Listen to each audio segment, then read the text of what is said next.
तो जैसे कि आप स्क्रीन पे देख सकते हैं, मैंने ब्राउज़र में गूगल ओपन कर लिया है। सबसे पहले हमें इमी अकाउंट में लॉगिन करना पड़ेगा। तो मैं गूगल पे लिखता हूँ इमी अकाउंट लॉगिन और फर्स्ट लिंक पे क्लिक करता हूँ। मैंने ऑलरेडी जो है अपना अकाउंट क्रिएट किया हुआ है इमी अकाउंट के ऊपर। तो अगर आपका इमी अकाउंट नहीं है तो आपको क्रिएट इमी अकाउंट बटन पे क्लिक करना है और अपना जो है ईमेल आईडी, पासवर्ड और सिक्योरिटी क्वेश्चंस जो है एंटर करके अपना अकाउंट क्रिएट कर लेना है। उसके बाद दोस्तों मेक श्योर कि आपको एक कंफर्मेशन ईमेल भी आएगा आपकी ईमेल के ऊपर, उसको ज़रूर क्लिक कर दीजिए ताकि आपका जो इमी अकाउंट है वो कंफर्म हो जाए, ताकि इन फ्यूचर अगर आप जो अपने यूज़र नेम, पासवर्ड यानी कि आपके लॉगिन क्रेडेंशियल्स जो हैं अगर वो आप लूज़ कर देते हैं तो आप अपना अकाउंट रिकवर कर सकते हैं। तो अभी मैं लॉगिन कर लेता हूं ताकि हम आगे बढ़ सकें। अब दोस्तों हमारे सामने जो है इमी अकाउंट ओपन हो गया है। हम यहाँ पे न्यू एप्लीकेशन क्रिएट कर सकते हैं विजिटर वीज़ा के लिए। तो मैं न्यू एप्लीकेशन पे क्लिक कर रहा हूँ। अब हमें यहाँ पे बहुत सारे जो हैं वीज़ा ऑप्शंस अपीयर हो गए हैं हमारे सामने। तो बहुत सारे वीज़ाज़ हैं जो इमी अकाउंट के थ्रू हम ऑनलाइन अप्लाई कर सकते हैं। So today we are talking about the visitor visa. तो मैं जो विजिटर वीज़ा के लिंक पे क्लिक कर देता हूँ। इसमें काफ़ी सारे ऑप्शंस आ गए हैं, e visitor, visitor visa, transit visa, medical treatment visa. तो अगर आप इंडिया से अप्लाई कर रहे हैं और इंडियन पासपोर्ट होल्डर हैं तो आपको जो विजिटर वीज़ा 600 सब क्लास उस पर क्लिक कर देना है। तो सबसे पहले मेरे सामने जो स्क्रीन आ रही है, टर्म्स एंड कंडीशंस को मुझे एग्री करना है। तो इस प्रोसेस में दोस्तों टोटल अबाउट 19 स्टेप्स रहते हैं। तो स्टेप बाय स्टेप जैसे ही हम स्टेप्स को कंप्लीट करते रहेंगे, आप ऊपर देख सकते हैं कि जो नंबरिंग है वो आगे बढ़ती जाएगी as we move toward the end of the application. So सबसे पहले इसको एग्री करने के लिए क्लिक कर दीजिए और नेक्स्ट पे क्लिक कर दीजिए। अब ये आपसे आपकी जो करंट लोकेशन पूछ रहा है, is the applicant currently outside Australia. तो इस वीडियो में हम जो है ऑन शोर जो लोग अपना वीज़ा एक्सटेंड करते हैं उसके बारे में बात नहीं करेंगे। Only we are talking about the application that are being launched from offshore and specifically from India. So is the applicant currently outside Australia, हम येस पे क्लिक करेंगे। ये आपसे आपकी करंट लोकेशन पूछेगा, आपको यहाँ पे इंडिया सेलेक्ट करना है। इसके बाद ये आपको आपका जो लीगल स्टेटस पूछ रहा है कि आप इंडिया में किस स्टेटस पे हैं, आप यहाँ पे सिटीज़न हैं, परमानेंट रेजिडेंट हैं, यहाँ किसी वीज़ा पे रह रहे हैं। तो मोस्टली हमारे जो व्यूअर्स होंगे वो इंडिया के जो पासपोर्ट होल्डर होंगे, इंडियन सिटीज़न होंगे, तो सिटीज़न सेलेक्ट कर लीजिए। इसके बाद जो डिफरेंट वीज़ा जो है आपको दिखा रहा है, streams of visa, business visitor stream, frequent traveller, sponsored family and tourist stream. तो अगर तो आप स्पॉन्सर्ड फैमिली स्ट्रीम में अप्लाई कर रहे हैं, यानी कि आपका कोई ब्लड रिलेटिव है, यानी कि आपका भाई बहन जो पीआर पे है या सिटीजनशिप पे है, तो आप इसको सिलेक्ट कर सकते हैं। लेकिन जो मेजॉरिटी ऑफ वीज़ाज़ जो लोग लगाते हैं वो टूरिस्ट स्ट्रीम के अंदर ही लगाते हैं, क्योंकि स्पॉन्सर्ड फैमिली स्ट्रीम में काफ़ी स्ट्रिक्ट जो है के रिस्ट्रिक्शन होती हैं और वहाँ पे आपके स्पॉन्सर को बॉन्ड की रिक्वायरमेंट भी फुलफ़िल करनी पड़ती है और जो है उसमें कुछ एक्स्ट्रा कंडीशंस भी लगती हैं, जैसे कि आप अपना जो है ऑन शोर जाके और कोई वीज़ा नहीं डाल सकते। तो majority of people they apply in the tourist stream, तो हम यहाँ पे टूरिस्ट स्ट्रीम को सिलेक्ट करेंगे। इसके बाद टूरिस्ट स्ट्रीम में भी आप अपनी फैमिली को विज़िट करने के लिए जा सकते हैं। उसमें सब सेक्शन आ रहे हैं, जैसे आप list all the reasons for visiting Australia, उसके सामने दिए गए प्रॉम्प्ट को क्लिक करेंगे तो बहुत सारे आपके सामने जो है प्रॉम्प्ट्स आ रहे हैं। इसमें अगर आप टूरिज़्म पर्पज़ के लिए जा रहे हैं, अगर आपका कोई रिलेटिव या फ्रेंड वहाँ पे नहीं है जो आपको अपनी स्पॉन्सरशिप दे रहा है, तो आपको टूरिज़्म स्ट्रीम ही सिलेक्ट करना है यहाँ पे। लेकिन अगर आपके पास किसी का इनविटेशन है, कोई आपको इनवाइट कर रहा है, उन्होंने आपको जो है अपने पासपोर्ट, ऑस्ट्रेलियन पासपोर्ट, अगर वो वहाँ के सिटीज़न हैं या अगर वो वहाँ पे पीआर हैं, तो अपने वीज़ा ग्रांट की कॉपी दी हुई है, अपने अकोमोडेशन का जो है प्रूफ वो दिया हुआ, अपनी बैंक स्टेटमेंट वगैरह जो स्पॉन्सरशिप के डॉक्यूमेंट्स हैं वो आपको प्रोवाइड किए हुए हैं और आपको जो है इन्विटेशन लेटर दिया हुआ है, तो आपको फैमिली विजिट पे क्लिक करना है। तो दोस्तों फैमिली विजिट में आप अगर फ्रेंड्स को मिलने भी जा रहे हैं तो फैमिली विजिट यहाँ पे सिलेक्ट कर सकते हैं। तो मैं यहाँ पे मेजॉरिटी ऑफ जो हमारे व्यूअर्स होंगे वो टूरिज़्म स्ट्रीम में अप्लाई कर रहे होंगे, लेकिन थ्रू आउट द वीडियो मैं आपको फैमिली विजिट के बारे में भी बताता रहूँगा साथ साथ। लेकिन हम अभी इसमें टूरिज़्म स्ट्रीम ही सिलेक्ट करेंगे। तो यहाँ पे ये पूछ रहा है give details of significant dates on which the applicant needs to be in Australia. तो मैं यहाँ पे लिख देता हूँ I want to visit Australia from 1st of April to 15th of April 2023। तो इसके बाद दोस्तों अगर आप ग्रुप के साथ जो है अपनी फाइल लगा रहे हैं, मीन्स अगर there are more than one applicant, कि आप किसी के साथ अपना वीज़ा अप्लाई कर रहे हैं, तो आपको यहाँ पे ग्रुप प्रोसेसिंग पे यस कर देना है। लेकिन हम इस डेमोन्स्ट्रेशन में यहाँ पे नो कर देते हैं टू कीप इट सिंपल। इसके बाद स्पेशल कैटेगरी ऑफ एंट्री, इसको आप नो कर दीजिए, क्योंकि ये अगर आप किसी फॉरेन गवर्नमेंट के रिप्रेजेंटेटिव हैं और वहाँ से कोई आपको स्पॉन्सरशिप मिला हुआ है, जो कि मेजॉरिटी ऑफ केसेस में नो होगा, तो आपको यहाँ पे नो कर देना है और नेक्स्ट कर देना है। इसके बाद आपसे जो है फैमिली नेम पूछेगा, तो मैं यहाँ पे जो है डमी डिटेल्स डाल देता हूँ। Citizen John, male. यहाँ पे आपको डेट ऑफ बर्थ एंटर करना है और पासपोर्ट नंबर भी एंटर करना है। तो यहाँ पे मैंने रैंडम डिटेल्स डाल दी हैं। Date of issue,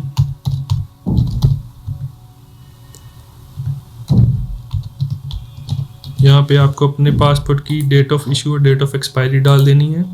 place of issue में आप यहाँ से भी आपका पासपोर्ट इशू हुआ है, ये डिटेल आपके पासपोर्ट पे आपको मिल जाएगी, वो एंटर कर दीजिए। तो मैं यहाँ पे चंडीगढ़ लिख रहा हूँ। नेशनल आइडेंटिटी कार्ड, ये आपका आधार कार्ड का नंबर होता है, यहाँ पे आपको यस करना पड़ेगा, क्योंकि अगर आप इसको नो करते हैं तो ये आपसे डिटेल पूछेगा कि आप उसको नो क्यों कर रहे हैं। तो सबके पास ही आधार कार्ड होता है इंडिया के अंदर, तो आपको यहाँ पे यस करना है। यहाँ पे सेम डिटेल्स एंटर कर दीजिए। तो यहाँ पे मैंने डिटेल्स एंटर कर दी हैं। कंट्री ऑफ इशू इंडिया, और यहाँ पे कोई रैंडम जो है नंबर डाल देता हूँ।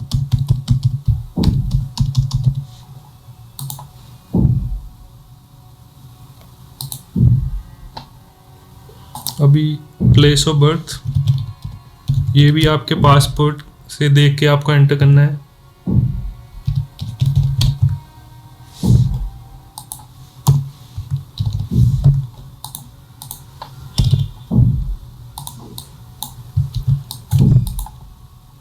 रिलेशनशिप स्टेटस, यहाँ पे आपको अपना जो है रिलेशनशिप स्टेटस एंटर करना है। सिंगल है तो नेवर मैरिड। अदर स्पेलिंग्स, अगर आपके नेम की वेरिएशन है, किसी डॉक्यूमेंट्स पे आपका अलग नेम है, जैसे कि अगर आफ्टर मैरिज आपका जो है नाम चेंज हो चुका है, तो आपको यहाँ पे यस करना है। अगर आप यस करेंगे तो आपसे जो है एडिशनल डिटेल्स मांग लेगा, वहाँ पे आपको एडिशनल डिटेल्स एंटर कर देनी है, जैसे कि आपका फैमिली नेम और गिवन नेम, और आपका जो रीज़न फॉर नेम चेंज, उस पर आप मैरिज सेलेक्ट कर सकते हो। अगर कोई अदर रीज़न है तो अदर में जाके उसकी डिटेल एंटर कर सकते हो। फिलहाल मैं इसको कैंसिल कर देता हूँ और इसको नो कर देता हूँ।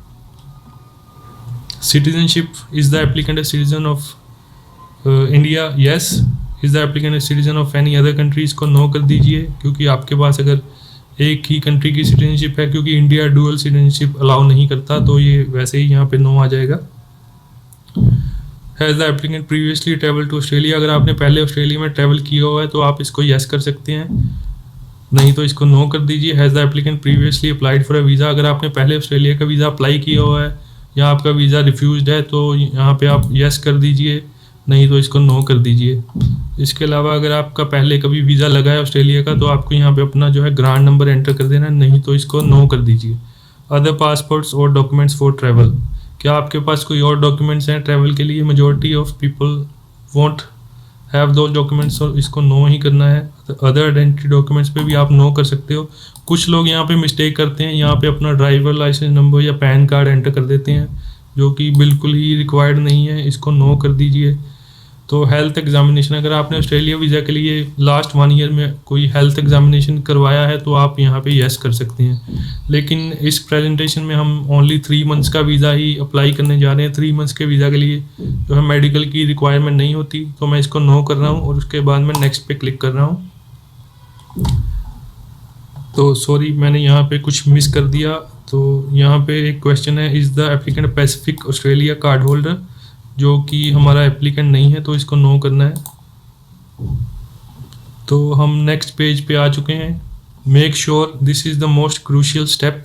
यहाँ पे आपको सारी डिटेल्स अपने पासपोर्ट की डिटेल्स के साथ मैच करनी है। अपना family name, given name, sex, date of birth, country of birth, सारी डिटेल्स अगर करेक्ट हैं तो येस पे क्लिक कर दीजिए और नेक्स्ट पे क्लिक कर दीजिए। तो गाइस ट्रैवलिंग कंपेनियंस अगर आप ग्रुप एप्लीकेशन कर रहे हैं, जैसे कि मैंने फर्स्ट पेज पे बताया था, तो आपको यहाँ पे अपने जो है को ट्रैवलर्स उनकी डिटेल्स एंटर करनी है। येस करके ऐड पे जाएं और उनकी यहाँ पे आपका उनके साथ क्या रिलेशन है। अगर आप अपने स्पाउस के साथ जा रहे हैं तो स्पाउस, उनका फैमिली नेम, गिवन नेम, उनका सेक्स और उनका जो है डेट ऑफ बर्थ एंटर कर दीजिए। इसको नो पे कर देते हैं। इस पेज पे और कोई भी डिटेल एंटर नहीं करनी है, तो इसको नो करके नेक्स्ट पे चले जाइए। Usual country of residence India, कौन सा जो प्रोसेसिंग ऑफिस आपका नियरेस्ट है। इंडिया में न्यू दिल्ली ऑफिस है, तो यहाँ पे न्यू दिल्ली सेलेक्ट कर लीजिए। कंट्री इंडिया और यहाँ पे जो है अपना जो है एड्रेस एंटर कर दीजिए। तो मैं यहाँ पे रैंडम एक एड्रेस एंटर कर रहा हूँ।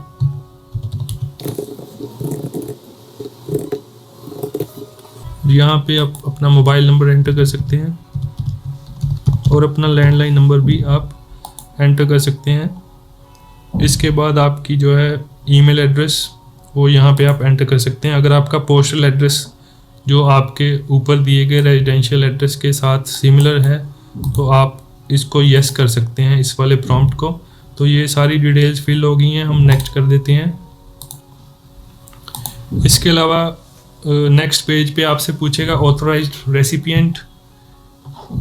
इसमें अगर आप अपनी फाइल खुद लॉन्च कर रहे हैं तो आपको सिंपली यहाँ पे नो पे क्लिक कर देना है और यहाँ पे अपना ईमेल एड्रेस एंटर कर देना है। यहाँ पे जो भी ईमेल दिया होगा make sure the email is working, क्योंकि इसी ईमेल पे सारी कॉरेस्पॉन्डेंस जो है डिपार्टमेंट के द्वारा भेजी जाएगी। जैसे कि आपका वीज़ा सबमिशन कन्फर्मेशन, आपका वीज़ा का डिसीजन भी इसी ईमेल पे आएगा। तो यहाँ पे मैंने अपना ईमेल जो है बनाया हुआ है वो एंटर कर दिया है। अब मैं नेक्स्ट पे क्लिक कर देता हूँ। Non accompanying members of the family unit. तो गाइज इसमें बेसिकली वो आपसे पूछ रहे हैं कि आपके फैमिली यूनिट के जो मेंबर्स हैं जो आपके साथ ट्रैवल नहीं कर रहे और जो ऑस्ट्रेलियन सिटीजन या पीआर नहीं है ऑस्ट्रेलिया के अंदर, उनकी डिटेल्स यहाँ पे एंटर करें। मान लीजिए कि आप एक मैरिड पर्सन हैं, आप अकेला अपना वीज़ा लगा रहे हैं और आप अपनी जो है स्पाउस और आप अपने बच्चों को इंडिया में छोड़ के जा रहे हैं, तो आपको यस करके यहाँ पे उन सब की ऐड पे क्लिक करके डिटेल एंटर कर देनी है। अगर आप सिंगल हैं तो आई वुड रिकमेंड कि आप यहाँ पे अपने पेरेंट्स की डिटेल एंटर कर दीजिए, क्योंकि इस सेक्शन से जो है केस ऑफिसर को पता चलता है कि आपकी इंडिया में फैमिली टाइज क्या हैं, जो कि वीज़ा के लिए काफ़ी क्रूशियल रहता है। कई बार वो जो है आपकी कवर लेटर रीड नहीं करते हैं, जब उनके पास हाई वॉल्यूम होता है वीज़ा का तो वो आपकी कवर लेटर रीड नहीं करते हैं, तो एप्लीकेशन से ही वो डिसीजन ले लेते हैं और जो आपने डॉक्यूमेंट्स लगाए होते हैं उससे ही डिसीजन ले लेते हैं, कवर लेटर रीड नहीं करते। तो आपको यहाँ पे जो है डिटेल्स एंटर कर देनी है। फिलहाल for the sake of simplicity मैं इसको सिंपली नो कर रहा हूँ ताकि हम आगे बढ़ सकें, और नेक्स्ट पे क्लिक कर रहा हूँ। Entry to Australia, does the applicant intend to enter Australia on more than one occasion. तो गाइज ये काफ़ी ट्रिकी क्वेश्चन है, इसको आपने हमेशा ही नो करना है, क्योंकि ऑस्ट्रेलिया का जो ट्रेंड है वीज़ा का वो हमेशा ही आपको मोस्ट ऑफ द केसेस 99%, मैं तो ये कहूँगा हमने जितने भी आज तक वीज़ा लिए हैं सभी को ही मल्टीपल एंट्री जो है वीज़ा ग्रांट हुआ है, और हमने कभी भी इस क्वेश्चन का जो है आंसर येस नहीं किया, क्योंकि ये ट्रिक क्वेश्चन है। वो देखना चाहते हैं आपका इंटेंट क्या है, क्या आप एक बार ऑस्ट्रेलिया जाके एज अ टेम्प्रेरी जो है विजिट करके वापस आ जाएंगे, या आपका इंटेंट है कि बार बार आप वहाँ पे जाना चाहते हैं। तो इसको अपने वीज़ा चांसेस बढ़ाने के लिए नो कर सकते हैं, अनलेस आपके पास कोई बहुत ही सॉलिड रीज़न है जिसकी वजह से आप बार बार आपको वहाँ पे जाना है, तो आप इसको येस भी कर सकते हैं, लेकिन हम इसको नो करेंगे। Length of stay in Australia, again trick question. अगर तो आपका कोई क्लोज रिलेटिव है, जैसे आपके बच्चे वहाँ पे हैं, आपने उनके साथ टाइम स्पेंड करना है, वो परमानेंट रेजिडेंट है, सिटीजन है, तो आप यहाँ पे अप टू 6 मंथ्स भी सिलेक्ट कर सकते हैं। अगर आप अप टू 12 मंथ्स भी सिलेक्ट करेंगे तो उस केस में भी काफ़ी आपको जो है एक्स्ट्रा डॉक्यूमेंटेशन देनी पड़ सकती है। मोस्ट ऑफ द केसेस में अगर आप सिर्फ विजिट करने के लिए जा रहे हैं, यहाँ पे अप टू 3 मंथ्स ही हम सिलेक्ट करते हैं, और यहाँ पे आपको सेम डेट्स जो हमने फर्स्ट पेज पे एंटर की थी वो डाल देनी है, जो कि मैंने अपना जो इंटेंडेड ट्रैवल डेट्स वहाँ पे लिखी थी 1 अप्रैल टू 15 अप्रैल 2023। तो सेम डेट्स मैंने यहाँ पे एंटर कर दी हैं। Will the applicant undertake a course of study in Australia, इसको हम नो कर देंगे क्योंकि हमारे एप्लीकेंट का कोई भी प्लान नहीं है वहाँ पे स्टडी करने का। रिलेटिव्स, फ्रेंड्स और कॉन्टैक्ट्स इन ऑस्ट्रेलिया, अगर आपका कोई रिलेटिव आपको स्पॉन्सर कर रहा है तो फर्स्ट पेज पे आपको फैमिली विजिट का ऑप्शन जो है क्लिक करना है। उसके बाद इस सेक्शन में आपको उनकी डिटेल्स एंटर करनी है, यस करके ऐड पे जाएं और उनके साथ आपका क्या रिलेशन है, जो आपको इनवाइट कर रहे हैं उनके साथ अपना रिलेशन लिखें, उनकी सारी डिटेल्स यहाँ पे एंटर कर दें। लेकिन हमारा जो एप्लीकेंट है उनका वहाँ पे कोई भी रिलेटिव नहीं है, तो हम इसको नो कर देते हैं और नेक्स्ट पे क्लिक कर देते हैं। तो visa applicants current overseas employment, ये भी काफ़ी क्रूशियल स्टेप है एप्लीकेशन के अंदर। यहाँ पे आपकी जो है एम्प्लॉयमेंट स्टेटस की डिटेल्स जो है मांग रहे हैं वीज़ा फॉर्म में। अगर आप एम्प्लॉयड हैं, एम्प्लॉयड पे क्लिक कीजिए, अपनी ऑक्यूपेशन सेलेक्ट कीजिए, आप मैनेजर हैं, प्रोफेशनल हैं, टेक्नीशियन हैं, whatever you are doing, कौन सी ऑर्गेनाइजेशन में एम्प्लॉयड हैं, कब से काम कर रहे हैं, start date with current employ, country, address, सारी डिटेल्स। और मेक श्योर यहाँ पे करेक्ट डिटेल्स ही एंटर कीजिए क्योंकि इसके बेस पे जो है केस ऑफिसर आपकी एम्प्लॉयमेंट की वेरिफिकेशन भी कर सकते हैं। और तो just for the sake of simplicity मैं यहाँ पे अदर पे क्लिक कर देता हूँ और यहाँ पे सिंपली लिख रहा हूँ सेल्फ एम्प्लॉयड और इसको नेक्स्ट पे क्लिक कर रहा हूँ। अभी ये जो है फंडिंग की डिटेल्स, इसमें अगर आप सेल्फ फंडेड हैं कि आप अपना जो सारा खर्चा है ट्रिप का खुद बेयर कर रहे हैं तो सेल्फ फंडेड पे क्लिक कर दीजिए और यहाँ पे एक थोड़ा सा ओवरव्यू लिख दीजिए। जैसे मैं यहाँ पे लिख देता हूँ, I have enough savings of my own, I have savings of around XXX INR और ब्रैकेट में AUD में भी लिख दीजिए क्योंकि इससे जो है अच्छा इंप्रेशन पड़ता है केस ऑफिसर पे कि आपने अच्छी जो है प्रेजेंटेशन की है अपनी फाइल की और उनकी जो है जॉब इजी कर रहे हो। इसके बाद गाइस हेल्थ डिक्लेरेशंस का पेज आ गया है। अगर आपको कोई भी हेल्थ की कॉम्प्लिकेशन नहीं है तो सिंपली सभी को नो कर दीजिए और नेक्स्ट पे क्लिक कर दीजिए। उसके बाद करेक्टर डिक्लेरेशंस, इन सभी को भी आपको नो करना है। अगर आपने जो है कभी भी कोई क्राइम कमिट नहीं किया या कोई ऑफेंस नहीं किया और आपका जो है रिकॉर्ड बिल्कुल साफ है तो आपको सभी को नो कर देना है क्योंकि अगर आप इसको यस कर देते हैं तो आपको जो है वीज़ा जो डिनाई हो सकता है। Has the applicant held or does the applicant currently hold a visa to Australia or any other country? अगर आपने पहले कभी ऑस्ट्रेलिया का वीज़ा होल्ड किया, ऑस्ट्रेलिया ट्रैवल किया है या किसी और कंट्री में ट्रैवल कर चुके हैं तो इसको यस कर दीजिए और यहाँ पे डिटेल्स दे दीजिए। मैं इसको नो कर रहा हूँ। Has the applicant ever been in Australia or any other country and not complied with the visa conditions? क्या आपने कभी किसी भी कंट्री की वीज़ा कंडीशंस ब्रीच की हैं? अगर यस तो यस कर दीजिए, नहीं तो इसको नो कर दीजिए। उसके बाद ऑस्ट्रेलिया की या किसी और कंट्री की आपकी रिफ्यूज़ल है तो वो आपको यहाँ पे लिखनी पड़ेगी क्योंकि अगर आप डिक्लेयर नहीं करते तो आप पे जो है 3 साल का बैन भी लग सकता है।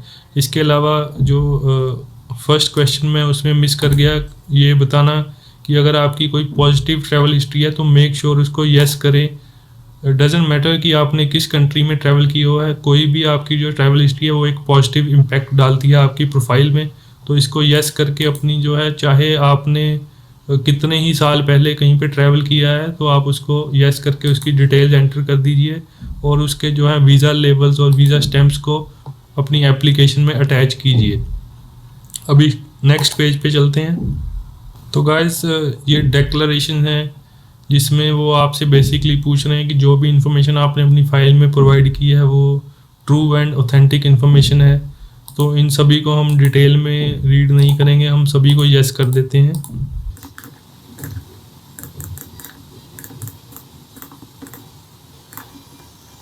सो गाइस ये लास्ट पेज है एप्लीकेशन का। सारी एप्लीकेशन जो है फिल हो चुकी है। इसमें जो है प्रायोरिटी फास्ट ट्रैक सर्विस की जो ऑप्शन है इंडियन पासपोर्ट होल्डर्स के लिए, उसको आप जो है अवेल कर सकते हैं, लेकिन उसके लिए काफ़ी मोटी रकम जो है चुकानी पड़ती है। आपको $1000 एक्स्ट्रा पे करने पड़ते हैं जिससे कि आपके जो है वीज़ा का डिसीजन 1-2 दिन में आ जाता है। तो हम इसको बेसिकली नो कर रहे हैं क्योंकि हमारा कोई भी इंटरेस्ट नहीं है इतने ज़्यादा पैसे स्पेंड करने में, क्योंकि वैसे ही जो है आजकल ऑस्ट्रेलिया का वीज़ा विद इन 2 वीक्स आराम से आ रहा है, तो इसको नो कर देते हैं। तो गाइज ये जो है ओवरव्यू ऑफ द एप्लीकेशन, इसमें सारी डिटेल जो हमने फिल की है वो यहाँ पे हमारे सामने आ जाती है। हम उसको दोबारा से रीचेक कर सकते हैं क्योंकि ये काफ़ी क्रूशियल है, वीज़ा का मामला है। तो मैं तो हमेशा चेक कर लेता हूँ लास्ट पेज पे अगेन, एक एक चीज़ को वेरीफाई कर लेता हूँ कि कहीं कोई मिस्टेक तो नहीं हुई। तो सारी चीज़ों को चेक करने के बाद आपको यहाँ पे नेक्स्ट कर देना है। तो गाइज यहाँ पे हम लास्ट जो है स्टेप पे पहुँच चुके हैं। यहाँ पे हमें अपने जो है डॉक्यूमेंट्स अटैच करने हैं। जो सिस्टम ने है ऑटोमेटिकली एक डॉक्यूमेंट की चेकलिस्ट जनरेट कर दी है हमारे लिए कि कौन सा डॉक्यूमेंट हमें कहाँ पे लगाना है, वो हमारे सामने शो हो चुका है। ट्रैवल डॉक्यूमेंट, यहाँ पे आपको अपना पासपोर्ट सिलेक्ट करके पासपोर्ट की कॉपी लगा देनी है। नेशनल आईडी में अपना आधार कार्ड लगा दीजिए। Evidence of applicants previous travel, जैसे मैंने आपको बताया कि आपको अपने जो है प्रीवियस वीज़ा की कॉपीज़ या आपने कहीं पे ट्रैवल किया हुआ है वीज़ा स्टैम्प्स, वीज़ा स्टिकर्स, वो यहाँ पे आप लगा सकते हैं ताकि अपनी पॉजिटिव जो है ट्रैवल हिस्ट्री वो शो कर सकें। इसके अलावा फैमिली रजिस्टर एंड कॉम्पोजिशन में आप अपना जो है फैमिली के डॉक्यूमेंट्स लगा सकते हैं to show your family ties. Evidence of plan tourism में आप जो है अपनी प्लान्ड एक्टिविटीज़ की आप कौन सी एक्टिविटीज़ करने वाले हैं ऑस्ट्रेलिया में, आपके क्या प्लान्स हैं, कोई आपने इवेंट बुकिंग, कोई होटल बुकिंग्स, वो चीज़ें लगा सकते हैं। वैसे तो होटल बुकिंग्स रिक्वायर्ड नहीं होती, लेकिन अगर आपने कोई प्लानिंग कर रखी है, कोई टूर पैकेज ले रखा है, तो आप यहाँ पे लगा सकते हैं। एविडेंस ऑफ फाइनेंशियल स्टेटस, यहाँ पे आपको अपने टैक्स डॉक्यूमेंटेशन लगानी होती है। आपने यहाँ पे अपने bank statement to prove your financial capability to undertake the trip to Australia, अपने जो है फाइनेंशियल डॉक्यूमेंट्स लगाने, अपनी पे स्लिप और अपने जो है एम्प्लॉयमेंट के डॉक्यूमेंट्स यहाँ पे आप लगा सकते हैं। जब सारे डॉक्यूमेंट्स अटैच हो जाते हैं उसके बाद आपको नेक्स्ट पे क्लिक कर देना है। अभी मैं ये नहीं कर पाऊँगा क्योंकि जब मैं नेक्स्ट पे क्लिक करूँगा तो मुझे जो है एक प्रॉम्प्ट आएगा, क्योंकि सिस्टम बेसिकली बता रहा है कि आपने डॉक्यूमेंट्स अटैच नहीं किए। लेकिन जब आप सारे डॉक्यूमेंट्स अटैच कर देंगे तो आप नेक्स्ट कर सकते हैं। आप सबमिट एप्लीकेशन पे क्लिक कीजिए। उसके बाद आप अपने जो है क्रेडिट कार्ड या डेबिट कार्ड से या पेपाल के थ्रू अपनी जो है एप्लीकेशन की पेमेंट कंप्लीट कर सकते हैं और आपकी जो है एप्लीकेशन लॉन्च हो जाएगी। उसके बाद आपको एप्लीकेशन का विद इन 10-15 मिनट्स आपकी ईमेल पे सबमिशन कंफर्मेशन भी आ जाएगा।